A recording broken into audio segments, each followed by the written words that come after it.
Chapter 3, The Question. The first day of school was always a get-acquainted day. Books were passed out and there was a lot of chatter. Everyone asked, "What did you do over this summer?" Periods 1 through 6 went by very smoothly for Nick.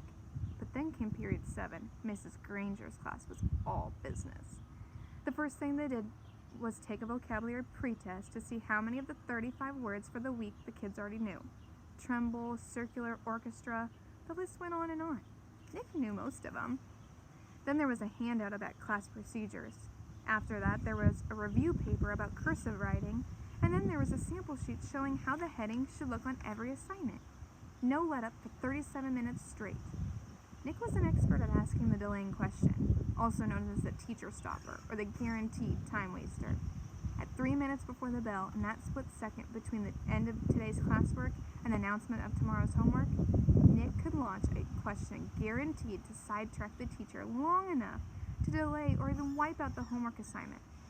Timing was important, but asking the right question, that was the hard part. Questions about stuff in the news, questions about the college the teacher went to, questions about the teacher's favorite book or sport or hobby. Nick knew all the tricks, and he had been very successful in the past. Here he was in 5th grade, near the end of his very first language arts class with Mrs. Granger, and Nick could feel a homework assignment coming the way a farmer can feel a rainstorm. Mrs. Granger paused to catch her breath, and Nick's hand shot up. She glanced down at her seating chart and then up at him. Her sharp gray eyes were not even turned up to a half power. "Yes, Nicholas?" "Mrs. Granger, you have so many dictionaries in this room, and that huge one especially. Where did all those words come from? Did they just get copied from other dictionaries? It sure is a big book." It was a perfect thought grenade. Kapow! Several kids smiled, and a few peeked at the clock. Nick was famous for this, and the whole class knew what he was doing. Unfortunately, so did Mrs. Granger.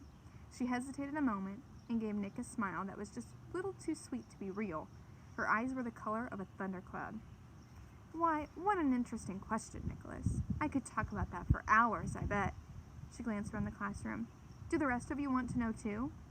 Everyone nodded. "Well, very well then. Nicholas, will you do some research on that subject and give a little oral report to the class? If you find out the answer yourself, it will mean so much more than if I just told you. Please have your report ready for our next class." Mrs. Granger smiled at him again, very sweetly. Then it was back to business. "Now, the homework for tomorrow can be found on page 12 of your Words Alive book." Nick barely heard the assignment. His heart was pounding. He felt small, very small. He could feel the tops of his ears glowing red. A complete shutdown, an extra assignment, and probably a little black mark next to his name on the seating chart. Everything he heard about this teacher was true. Don't mess around with the lone Granger. Ooh, tell me your thoughts on that. She really tricked him, huh? He thought he could trick her, but she assigned him an extra assignment. Crazy!